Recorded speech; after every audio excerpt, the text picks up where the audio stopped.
今次資訊素養舊曲新詞比賽，大家嘅作品都好有創意，好有趣。不過每班只可以選出一位同學代表我哋班參加比賽嘅係。我覺得係我，除非唔係，一定係。吓，你講嘢啊？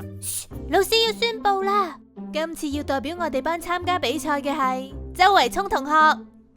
哇，係我啊，係我啊！多謝陶老師。點解會係周維聰㗎？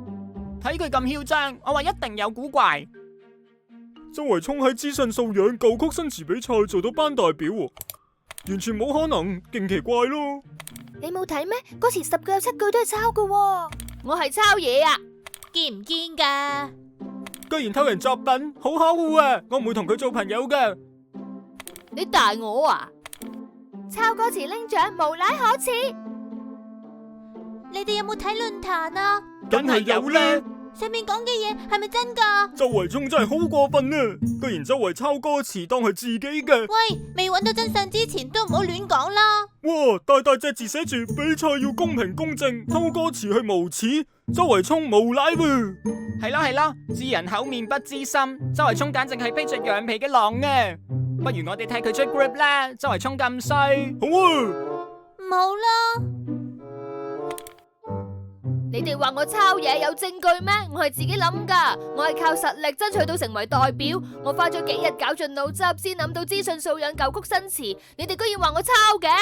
你咁蠢，冇理由會識作詞嘅。你咁叻，又有咩證據證明係你作啊？如果係抄嘅，錯就認咗佢啦。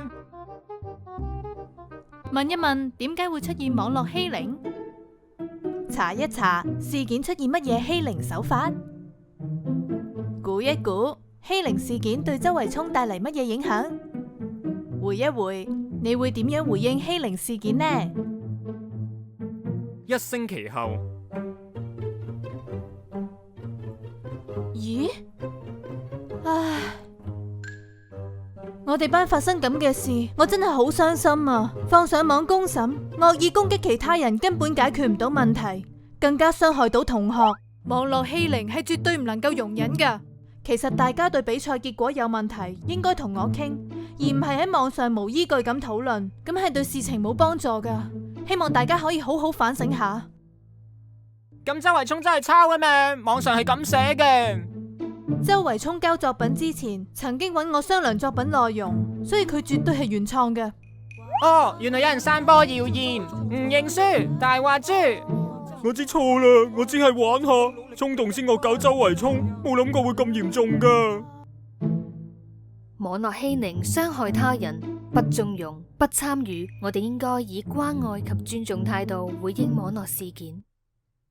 網絡欺凌零容忍，關愛尊重常在心。